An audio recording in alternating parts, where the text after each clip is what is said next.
Hello students, अब तक हमने अकाउंटिंग का मीनिंग जान लिए है, उसकी कैरेक्टरिस्टिक्स हमें पता चल गई। अकाउंटिंग के ऑब्जेक्टिव्स क्या है, एडवांटेजेस क्या है, लिमिटेशंस क्या है, ये सब चीजें हमने सीख लिए हैं। अब हम आगे के टॉपिक्स कवर कर रहे हैं। तो फर्स्ट टॉपिक है accounting as a language of business. Accounting को बिजनेस की लैंग्वेज कहा गया है। तो हमें यही स्टेटमेंट को जस्टिफाई करना है कि अकाउंटिंग को बिजनेस की लैंग्वेज क्यों बोल रहे हैं। ओके, तो देखो, अकाउंटिंग क्या करता है, इंफॉर्मेशन प्रोवाइड करता है। बिजनेस ट्रांजैक्शन, बिजनेस में जो भी ट्रांजैक्शन हो रहे हैं उसके बारे में इंफॉर्मेशन प्रोवाइड करता है। कौन प्रोवाइड करता है? अकाउंटिंग हर एक इंफॉर्मेशन, हर एक डिटेल हमें प्रोवाइड करता है बिजनेस का। जैसे लैंग्वेज, आइदर बाय राइटिंग और स्पीकिंग और एनालाइजिंग और interpreting any content is describe और explain by one person to another. जैसे लैंग्वेज में कैसा होता है कि हर एक कंटेंट डिस्क्राइब कर सकते हैं, एक्सप्लेन कर सकते हैं, कोई भी एक पर्सन दूसरे पर्सन को एक्सप्लेन कर सकता है। यही फंक्शन अकाउंटिंग भी परफॉर्म करता है। अकाउंटिंग भी इंफॉर्मेशन को प्रोवाइड करता है। कौन सी इंफॉर्मेशन? बिजनेस एक्टिविटी के बारे में हर एक इंफॉर्मेशन प्रोवाइड करता है रिलेटेड पार्टीज को। अब ये रिलेटेड पार्टीज मतलब वो पार्टीज जो बिजनेस से कनेक्ट करती है, वो पार्टीज को हर एक इंफॉर्मेशन प्रोवाइड कर सकते हैं। किसकी हेल्प से? अकाउंटिंग की हेल्प से। तो जैसे लैंग्वेज में खुद के नॉर्म्स होते हैं, मतलब खुद के रूल्स होते हैं, जैसे लैंग्वेज में खुद के रूल्स होते हैं, वैसे accounting is also used with its own prescribed rules. वैसे अकाउंटिंग को भी खुद के रूल्स के अकॉर्डिंग ही यूज किया जाता है। जैसे लैंग्वेज फ्लेक्सिबल होती है, मतलब टाइम के अकॉर्डिंग चेंज होती रहती है, वैसे अकाउंटिंग भी टाइम के अकॉर्डिंग चेंज होता रहता है। इसीलिए अकाउंटिंग को बोला गया है लैंग्वेज ऑफ बिजनेस, क्योंकि अकाउंटिंग बिजनेस की हर एक डिटेल, हर एक ट्रांजैक्शन को प्रोवाइड करती है, इंफॉर्मेशन को प्रोवाइड करती है। इसलिए अकाउंटिंग को बोला गया है लैंग्वेज ऑफ बिजनेस। यहां तक आपको क्लियर हुआ कि अकाउंटिंग को लैंग्वेज ऑफ बिजनेस क्यों कहा गया है। ओके, नेक्स्ट है, इज अकाउंटिंग अ साइंस और एन आर्ट? अकाउंटिंग क्या साइंस है और आर्ट है? ये हमें बताना है, ये हमें प्रूव करना है। ओके, तो science is always based on rules and principle. Science हमेशा एक रूल और प्रिंसिपल पे बेस्ड होता है, और वो रूल और प्रिंसिपल यूनिवर्सली एक्सेप्टेड भी है। मीन्स पूरे वर्ल्ड ने एक्सेप्ट भी किया है साइंस के रूल्स और प्रिंसिपल। तो अकाउंटिंग भी साइंस है। अकाउंटिंग भी रूल्स पे बना हुआ है, और वो रूल्स किसने बना है? ह्यूमन बींग्स ने वो रूल्स बना है, और वो रूल्स को यूनिवर्सली एक्सेप्ट भी किया है। कोई भी इकोनॉमिक ट्रांजैक्शन को रिकॉर्ड करना होता है बिजनेस में, तो उन लोग अकाउंटिंग के रूल्स यूज करके ट्रांजैक्शन को रिकॉर्ड करते हैं। ट्रांजैक्शन को रिकॉर्ड करने के लिए इंडिविजुअल स्किल की जरूरत नहीं होती है। कोई पर्सन में स्किल होना ये जरूरी नहीं है। क्यों? क्योंकि अकाउंटिंग को किसके अकॉर्डिंग रिकॉर्ड किया जाता है? रूल्स के अकॉर्डिंग रिकॉर्ड किया जाता है। इंडिविजुअल स्किल की जरूरत नहीं होती है। जब अकाउंट को प्रिपेयर करते हैं, दो डिफरेंट पर्सन प्रिपेयर करते हैं, तो उसका जो प्रोसेस होता है और उसका जो रिजल्ट आता है वो सेम होगा। क्यों सेम होगा? क्योंकि अकाउंटिंग को किसके बेस पे रिकॉर्ड किया जाता है? उसके रूल्स, उसके प्रिंसिपल के बेस पे रिकॉर्ड किया जाता है। Okay, thus due to rule and principle accounting is known as science. तो उसके रूल्स एंड प्रिंसिपल को ध्यान में रखते हुए अकाउंटिंग को साइंस बोला गया है।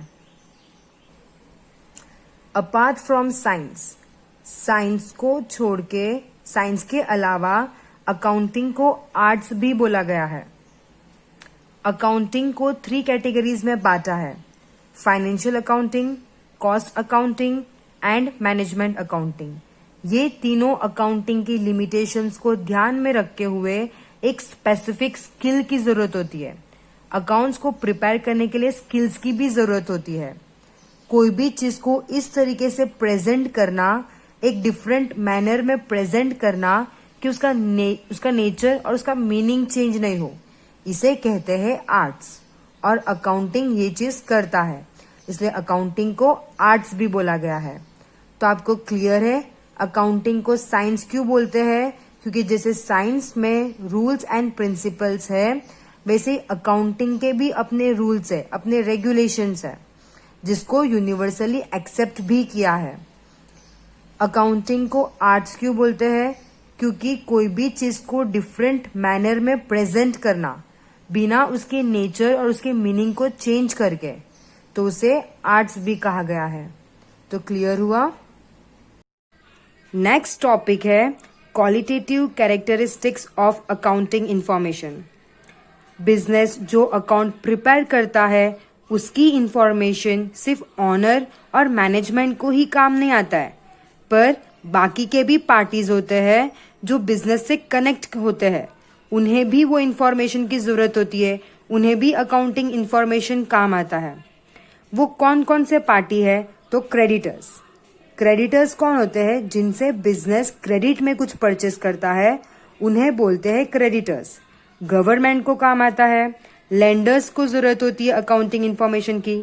तो हमें पता चल गया कि अकाउंटिंग इंफॉर्मेशन सिर्फ ऑनर और मैनेजमेंट को ही नहीं, पर बाकी के पार्टीज भी है जो अकाउंटिंग इंफॉर्मेशन का यूज करता है। तो अकाउंटिंग इंफॉर्मेशन किस तरीके से होनी चाहिए? एकदम रूल्स एंड रेगुलेशन के अकॉर्डिंग होना चाहिए, नीट एंड क्लीन होना चाहिए कि बाकी के लोग भी उसको रिफर कर सके, उसका यूज कर सके। तो अब एक एक कैरेक्टरिस्टिक स्टार्ट करते हैं, एक एक क्वालिटेटिव कैरेक्टरिस्टिक स्टार्ट करते हैं अकाउंटिंग इंफॉर्मेशन की। तो फर्स्ट क्वालिटेटिव फीचर है reliability. Reliability means real. Accounting information real होनी चाहिए। Okay, the user of information believe that prepared information represent real picture. जो इंफॉर्मेशन यूज कर रहा है उसको ऐसा बिलीव होता है कि वो इंफॉर्मेशन रियल पिक्चर बता रहा है, और एक्चुअली में यही होना चाहिए। जो भी इंफॉर्मेशन हम लोग अकाउंटिंग में प्रेजेंट करते हैं वो रियल होना चाहिए, वो कोई फेक पिक्चर रिप्रेजेंट करे इस तरीके से नहीं होनी चाहिए। The prepared information has to be completely errorless. There should not be inclusion of opinion of an accountant or any other party. Information कैसी होनी चाहिए? errorless होनी चाहिए, और वो अकाउंटिंग इंफॉर्मेशन में अकाउंटेंट का ओपिनियन होना जरूरी नहीं है, कोई थर्ड पार्टी का ओपिनियन होना जरूरी नहीं है कि उनके हिसाब से क्या, ये होना जरूरी नहीं है। कैसी इंफॉर्मेशन होनी चाहिए? रूल्स एंड रेगुलेशन के अकॉर्डिंग होनी चाहिए, कुछ भी फेक चीजें मेंशन नहीं होनी चाहिए, जो एक्चुअल पोजीशन है, जो एक्चुअल ट्रांजैक्शन है, वही होना चाहिए अकाउंटिंग में। अगर अकाउंटिंग को रूल और प्रिंसिपल के अकॉर्डिंग ही प्रिपेयर किया है तो वो इंफॉर्मेशन ट्रस्टवर्दी है। तो यहाँ तक क्लियर हुआ? Reliability means real. अकाउंटिंग कैसा होना चाहिए? रियल होना चाहिए, उसमें कोई भी फेक इंफॉर्मेशन और फेक ट्रांजैक्शंस नहीं होने चाहिए। सेकेंड कैरेक्टरिस्टिक है relevance, means related. Accounting information इस तरीके की होनी चाहिए कि जो भी यूजर है इंफॉर्मेशन का, उसे वो इंफॉर्मेशन काम आ सके डिसीजंस लेने में। किस तरीके के डिसीजंस? कि उन्होंने जो पास्ट में डिसीजन लिया है वो अप्रोप्रिएट है कि नहीं है। इनको ये पता चलना चाहिए अकाउंटिंग इंफॉर्मेशन यूज करके कि पास्ट का डिसीजन अप्रोप्रिएट था कि नहीं था, प्रेजेंट का डिसीजन अप्रोप्रिएट है कि नहीं है, फ्यूचर में जो डिसीजन लेने वाले हैं वो अप्रोप्रिएट होगा कि नहीं होगा। ये सब चीजें क्लियर हो जानी चाहिए जब वो इंफॉर्मेशन, जब अकाउंटिंग इंफॉर्मेशन को रिफर करे। तो अकाउंटिंग इंफॉर्मेशन किस तरीके से होनी चाहिए कि यूजर्स को काम आ सके डिसीजंस लेने में। पास्ट का डिसीजन अप्रोप्रिएट है कि नहीं है, प्रेजेंट का डिसीजन अप्रोप्रिएट है कि नहीं है, फ्यूचर का जो डिसीजन लिया है वो अप्रोप्रिएट होगा कि नहीं होगा। ये सब चीजें क्लियर हो जानी चाहिए जब वो अकाउंटिंग इंफॉर्मेशन को रिफर करेंगे, एनालाइज करेंगे। तो क्लियर हुआ रिलेवेंस वाला। अब थर्ड है अंडरस्टैंडेबिलिटी। थर्ड कैरेक्टरिस्टिक्स है अंडरस्टैंडेबिलिटी। रिलेवेंस होने के साथ साथ इंफॉर्मेशन कैसी होनी चाहिए, समझ में आ सके इस तरीके की इंफॉर्मेशन होना चाहिए। इंफॉर्मेशन यूजर को, जो भी इंफॉर्मेशन यूज कर रहा है उसे इंफॉर्मेशन समझ में आ जानी चाहिए, इस तरीके की इंफॉर्मेशन प्रेजेंट करना है। Understandability means provided information should have clear meaning. जो भी इंफॉर्मेशन प्रोवाइड की है उसका क्लियर मीनिंग प्रेजेंट होना चाहिए, इस तरीके से इंफॉर्मेशन को प्रेजेंट करना है। अगर जो इंफॉर्मेशन यूज कर रहा है, इंफॉर्मेशन यूजर है, उसको बिजनेस के बारे में थोड़ा भी नॉलेज नहीं है, उसको अकाउंटिंग के रूल्स एंड रेगुलेशन के बारे में कुछ भी पता नहीं है, तो उसे वो इंफॉर्मेशन समझ में नहीं आएगा। तो इंफॉर्मेशन यूजर को भी थोड़ा सा नॉलेज समझने के लिए थोड़ा सा नॉलेज लेना पड़ेगा। इंफॉर्मेशन यूजर को इंफॉर्मेशन समझने के लिए, अकाउंटिंग समझने के लिए थोड़ा बहुत नॉलेज उसे भी लेना पड़ेगा।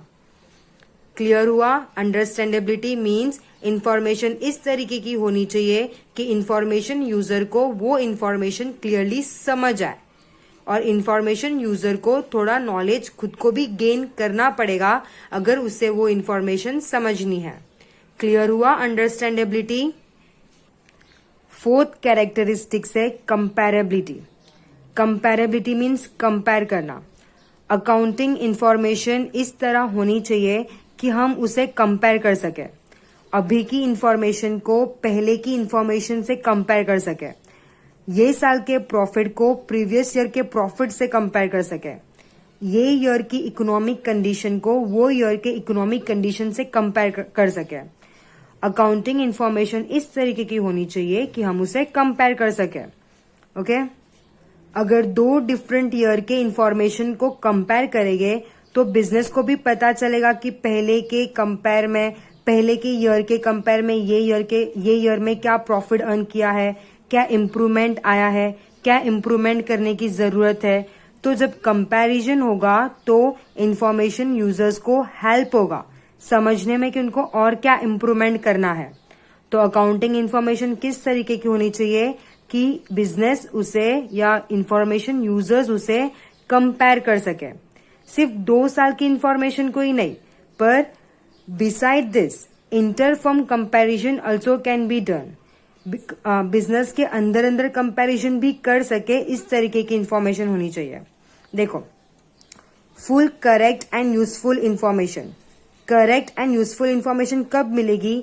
जब रिलायबिलिटी होगी, ट्रू होगा, प्लस रिलेवेंस होगा मीन्स रिलेटेड होगा, प्लस अंडरस्टैंडेबिलिटी समझ सकेंगे इस तरीके की इंफॉर्मेशन होगी, plus comparability is equal to full correct and useful information.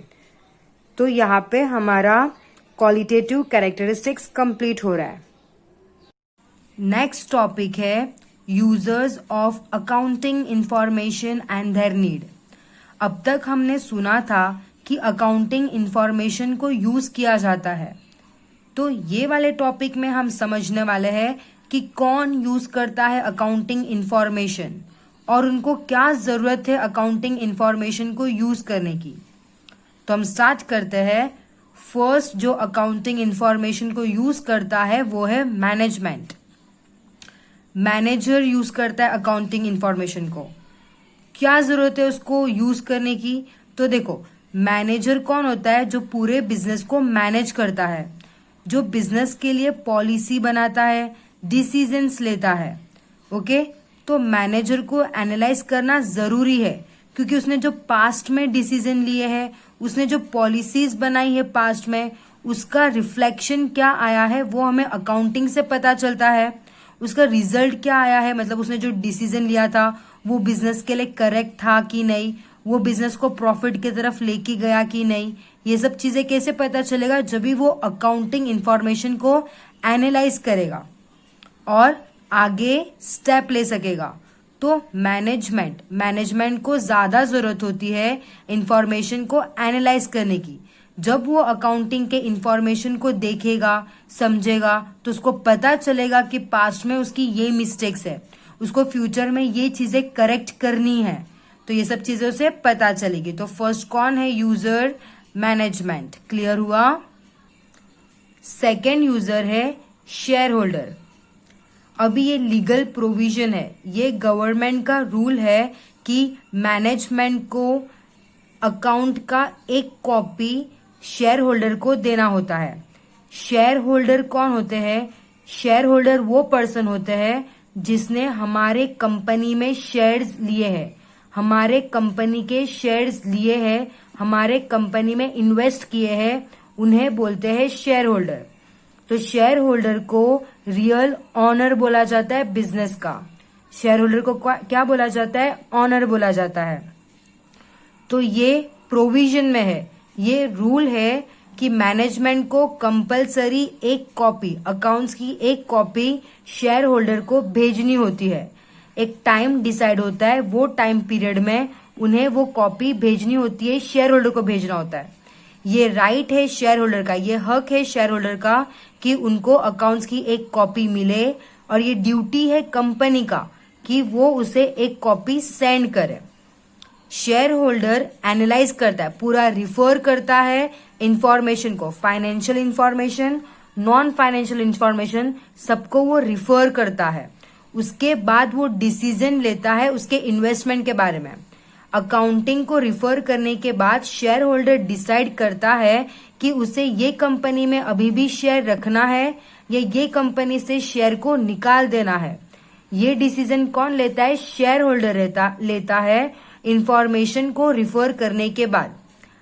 अभी now companies have started to send account through email for environmental protection. अब ये कॉपी कैसे जाती है? अकाउंट्स की कॉपी ईमेल के थ्रू जाती है। क्लियर हुआ? शेयर होल्डर कौन होता है? शेयर होल्डर एक पर्सन होता है जो अपने कंपनी में इन्वेस्ट करता है, अपने कंपनी के शेयर परचेज करता है। ओके, जिनको कंपलसरी एक अकाउंट की कॉपी भेजनी होती है, और वो कॉपी के बेस पे डिसीजन लेगा कि उसे शेयर रखने हैं अभी भी कंपनी में या शेयर निकाल देने हैं। Share holder. क्लियर हुआ?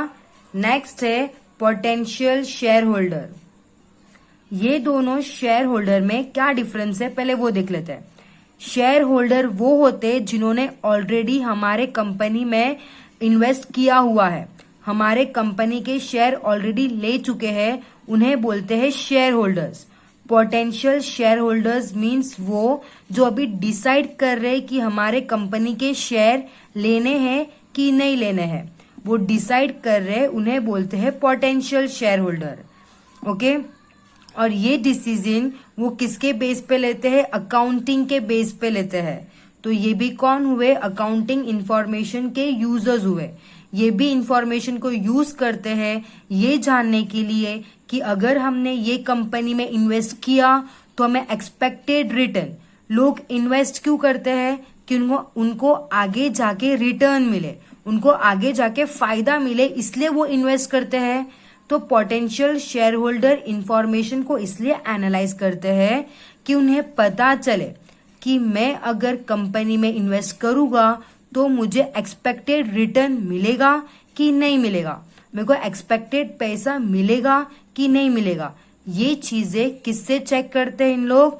अकाउंटिंग इंफॉर्मेशन को यूज करके। तो थर्ड वाला क्लियर हुआ। पोटेंशियल शेयर होल्डर्स वो शेयर होल्डर्स होते हैं जो डिसाइड कर रहे कि कंपनी के शेयर ले कि नहीं ले। क्लियर हुआ? फिफ्थ यूजर है क्रेडिटर्स। मैंने पहले भी बताया था क्रेडिटर्स कौन होते हैं। क्रेडिटर्स वो पर्सन होते हैं जिससे हम लोग क्रेडिट में परचेस करते हैं। अगर मैंने किसी से उधार में परचेस किया है तो वो पर्सन हुआ मेरा क्रेडिटर्स। क्रेडिटर्स क्यों इंफॉर्मेशन का यूज करेगा? अभी जो मेरे को उधार में दे रहा है, जो भी पर्सन या जो भी कंपनी मेरे को कुछ उधार में दे रहा है, तो चेक तो करेगा ना कि इसका इकोनॉमिक कंडीशन कैसा है, क्या मेरे को ये कंपनी को उधार में कुछ बेचना चाहिए कि नहीं बेचना चाहिए। ये सब कौन डिसाइड करेगा? क्रेडिटर्स डिसाइड करेगा। किसके बेस पे डिसाइड करेगा? अकाउंटिंग इंफॉर्मेशन के बेस पे डिसाइड करेगा। वो मेरी अकाउंटिंग को चेक करेगा, मेरे बुक को चेक करेगा, वो देखेगा कि हाँ मैंने कभी प्रॉफिट भी किया है, तो ही जाके वो मेरे को क्रेडिट में देगा। समझ में आ रहा है? तो क्रेडिटर्स वो पर्सन होते हैं जिससे उधारी में परचेस करते हैं, और उन लोग क्यों इंफॉर्मेशन को एनालाइज करते हैं? क्योंकि उनको जानना रहता है कि जिसे हम उधारी में बेच रहे हैं क्या वो फ्यूचर में पैसे वापस दे सकता है कि नहीं दे सकता है। ये चीजें जानने के लिए क्रेडिटर्स भी यूज करते हैं अकाउंटिंग इंफॉर्मेशन। अब हमारा नेक्स्ट है एम्प्लॉय। एम्प्लॉयज कैसे यूज करते हैं अकाउंटिंग इंफॉर्मेशन? तो अकाउंटिंग इंफॉर्मेशन यूज करके एम्प्लॉय को पता चलता है कि क्या उनकी फ्यूचर में सैलरी इंप्रूव हो सकती है, क्या उनको फ्यूचर में बोनस मिल सकता है, क्या उनकी जॉब सेफ्टी है। ये सब चीजें उनको कैसे पता चलेगा? अकाउंटिंग से पता चलेगा। अगर उनका बिजनेस प्रॉफिट मेकिंग बिजनेस है तो उनकी सैलरी इंप्रूव हो सकती है, उनको बोनस मिल सकता है और उनकी जॉब सिक्योर हो सकती है। ये सब कैसे पता चलेगा? अकाउंटिंग से पता चलेगा। तो एम्प्लॉय भी यूजर है अकाउंटिंग इंफॉर्मेशन के। सिक्स्थ है टैक्स अथॉरिटीज। टैक्स अथॉरिटीज भी अकाउंटिंग की इंफॉर्मेशन को यूज करते हैं।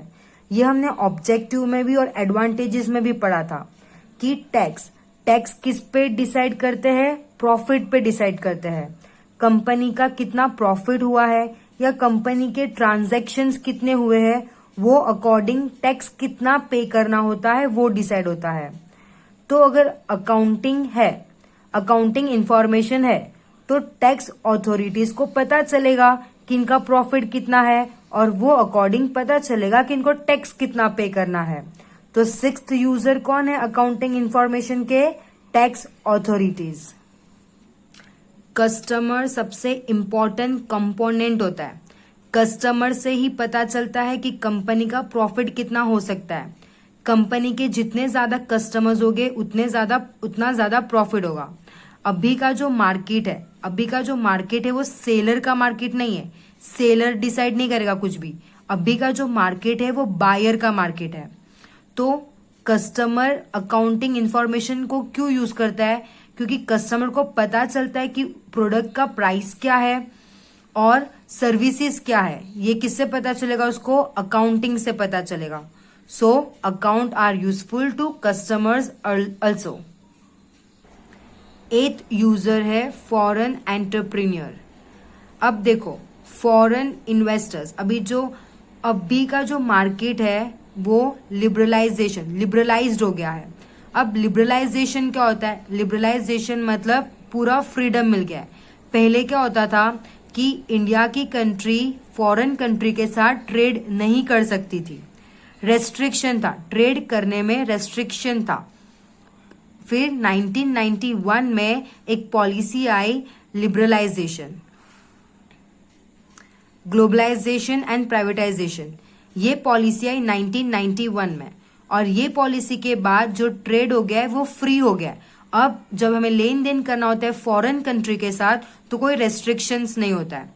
तो फॉरेन के भी बहुत सारे ट्रेडर्स है जो चाहते हैं कि इंडिया में प्रोडक्ट को बेचे और चाहते हैं कि इंडिया के कंपनी के साथ अमालगमेट करे।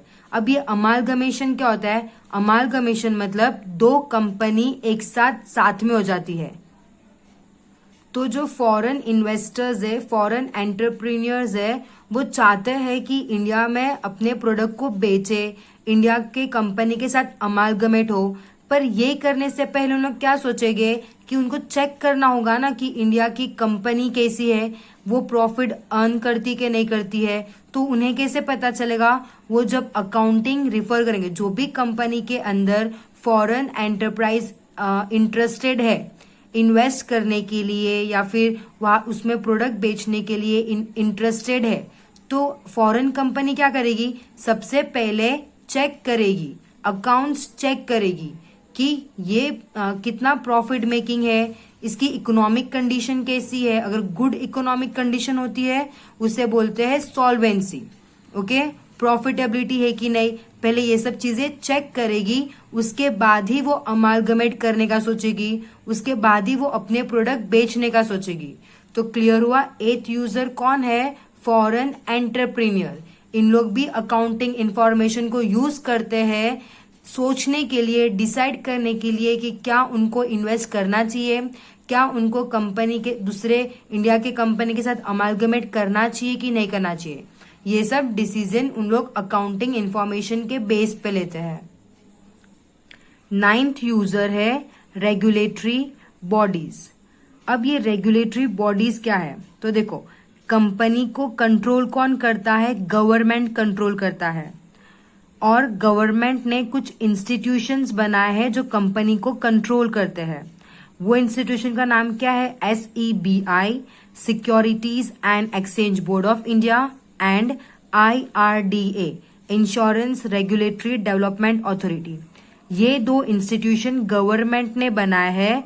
क्यों बनाया है? क्योंकि जो जनरल पब्लिक है उनको लॉस ना हो कंपनी के वजह से, इसलिए गवर्नमेंट ने ये दो इंस्टीट्यूशन बनाए हैं। और ये दो इंस्टीट्यूशन भी अकाउंटिंग इंफॉर्मेशन को एनालाइज करता है। इनको क्या जरूरत है इंफॉर्मेशन को एनालाइज करने की?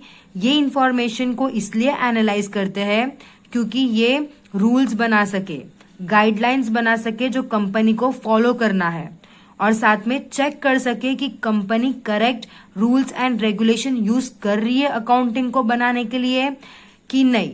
ये चीज को एग्जामिन करने के लिए रेगुलेटरी बॉडीज भी अकाउंटिंग इंफॉर्मेशन को एनालाइज करता है, अकाउंटिंग इंफॉर्मेशन का यूज करता है। तो 9th क्लियर है। रेगुलेटरी बॉडीज क्या होता है? 10th जो यूजर है वो है प्रोफेशनल बॉडीज। अकाउंट जो प्रिपेयर करता है उसे प्रोफेशनल्स बोलते हैं, और अकाउंट एक प्रोफेशन है। तो ये प्रोफेशन को मैनेज करने के लिए हर एक कंट्री में प्रोफेशनल बॉडीज होती है, प्रोफेशनल इंस्टीट्यूशन होते हैं जो ये प्रोफेशन को मैनेज करता है।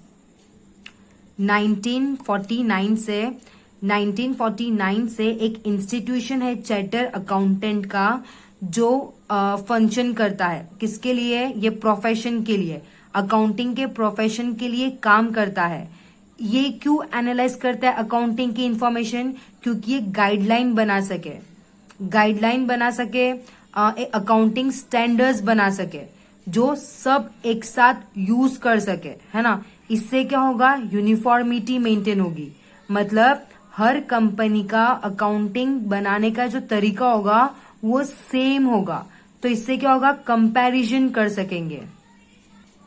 Charter secretary and cost accountant ये भी इंफॉर्मेशन को रिफर करते हैं और सजेशन देते हैं कि किस तरीके की गाइडलाइंस प्रोवाइड करनी है अकाउंटेंट को और किस तरीके के स्टैंडर्ड्स बनाने हैं।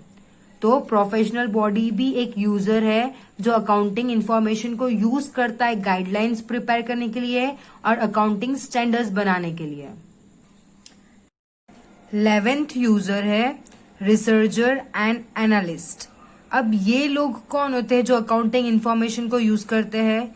ये वो लोग हैं जो दूसरे कंपनी का रिसर्च करते हैं कि ये कंपनी ने कितना प्रॉफिट अर्न किया है, इसका इकोनॉमिक कंडीशन क्या है, वो कंपनी इतना लॉस क्यों कर रही है। ये सब रिसर्च करने वाले लोग अकाउंटिंग इंफॉर्मेशन को रिफर करते हैं, अकाउंटिंग इंफॉर्मेशन को एनालाइज करते हैं।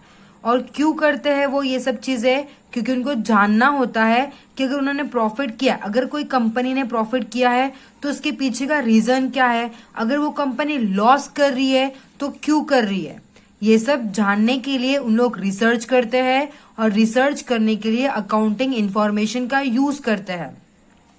और वो लोग जो भी इंफॉर्मेशन को निकालते हैं वो खुद के लिए ही नहीं निकालते पर दूसरों के बेनिफिट के लिए भी वो इंफॉर्मेशन को निकालते हैं कि दूसरे लोग भी देख सके कि क्या करने से उनका बिजनेस आगे बढ़ सकता है, क्या ऐसी एक्टिविटी करेंगे जो उनका बिजनेस लॉस करेगा। ये सब इंफॉर्मेशन सिर्फ खुद के लिए ही नहीं निकालते रिसर्चर, पर दूसरों के बेनिफिट के लिए भी निकालते हैं। तो क्लियर हुआ 11th रिसर्चर एंड एनालिस्ट। अब 12th लास्ट यूजर है वो है गवर्नमेंट। गवर्नमेंट की रिस्पॉन्सिबिलिटी होती है कि वो एक अच्छा मैनेजमेंट लाए, कंट्री के अंदर एक अच्छा मैनेजमेंट लाए, कंट्री के अंदर एफिशिएंट एंड इफेक्टिव मैनेजमेंट लेके आए। तो ये उसको पॉलिसीज बनानी होती है, गवर्नमेंट को पॉलिसीज बनानी होती है उसके कंट्री के लिए। तो पॉलिसीज कैसे बनेंगी? जब वो इंफॉर्मेशन को रिफर करेगा और इंफॉर्मेशन को जानेगा, और गवर्नमेंट को इंफॉर्मेशन कहाँ से मिलेगी? अकाउंटिंग से मिलेगी। तो गवर्नमेंट को भी उसके कंट्री के लिए, उसके बिजनेस मतलब उसके कंट्री के बिजनेसमैन लोग के लिए पॉलिसीज बनानी होती है। तो पॉलिसीज बनाने के लिए उसे भी अकाउंटिंग रिफर करना होता है, उसे भी अकाउंटिंग इंफॉर्मेशन देखनी होती है, एनालाइज करना होता है। तो गवर्नमेंट 12th यूजर है जो अकाउंटिंग इंफॉर्मेशन का यूज करता है उसके कंट्री में मैनेजमेंट करने के लिए, उसके कंट्री के बिजनेसमैन लोगों को के लिए मैनेजमेंट करने के लिए, बिजनेसमैन लोगों के लिए पॉलिसीज बनाने के लिए वो भी इंफॉर्मेशन को रिफर करता है। तो आप लोगों को क्लियर हुआ कि कौन कौन अकाउंटिंग इंफॉर्मेशन का यूज करता है। Okay, thank you.